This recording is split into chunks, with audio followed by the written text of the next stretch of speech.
নমস্কার বন্ধুরা, আমি লেখা। আজকে আর একটা নতুন ভিডিওর সাথে আজকে ভিডিওটা শুরু করছি। দেখো, আজকে রান্না করব বোয়াল মাছ। আমি মাছটা ভেজে নিয়েছি, আলুটাও ভেজে নিয়েছি। তারপর ওই তেলে দিয়ে দিলাম অল্প কিছু জিরে, দুটো শুকনো লঙ্কা, একটু পেঁয়াজ দিয়ে নেড়ে চেড়ে নেব। তারপর বাটা মশলা দেবো। বাটা মশলায় আদা, রসুন, পেঁয়াজ, শুকনো লঙ্কা ছিল, আর একটু গুঁড়ো মশলাও দিলাম, একটু জিরে গুঁড়ো, একটু ধনিয়া গুঁড়ো।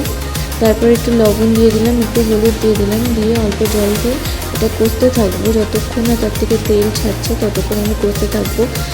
আর আমি অল্প অল্প জল দিয়ে অনেকক্ষণ ধরে মশলাটাকে কষতে থাকি, কারণ আমার যেন মনে হয় বেশিক্ষণ ধরে ধৈর্য ধরে একটু মশলাটা কষলে তার টেস্টটা বেড়ে যায়। যাই হোক, তার মধ্যে ভেজে রাখা যে আলুটা ছিল সেটাও দিয়ে নেবো। আমি দিয়ে কষতে থাকবো, আলুর টেস্টটাও বেড়ে যায় তাতে। যাই হোক, দেওয়া হয়ে গিয়ে আমি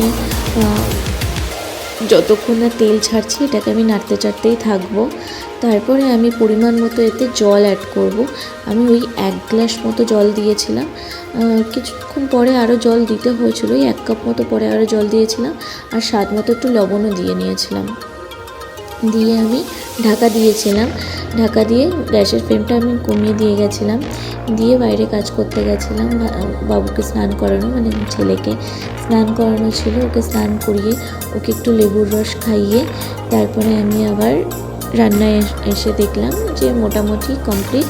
ঢাকাটা খুলে তার মধ্যে একটু গরম মশলা অ্যাড করলাম, করে একটু নেড়ে চেড়ে নিয়ে গ্যাসের ফ্লেমটা একটু বাড়িয়ে দিয়ে ফুটিয়ে নিয়ে নামিয়ে নিয়ে বোয়াল মাছ রেডি হয়ে গেছে। যাই হোক, পরে এটা খেয়ে ভালোই টেস্ট হয়েছে, সবাই খেয়ে ভালোই বলেছিল। আজকের ভিডিওটা এই পর্যন্তই। ভালো লাগলে একটা লাইক, একটা কমেন্ট, আর অবশ্যই আমার চ্যানেলটাকে সাবস্ক্রাইব করে দিও। Bye bye.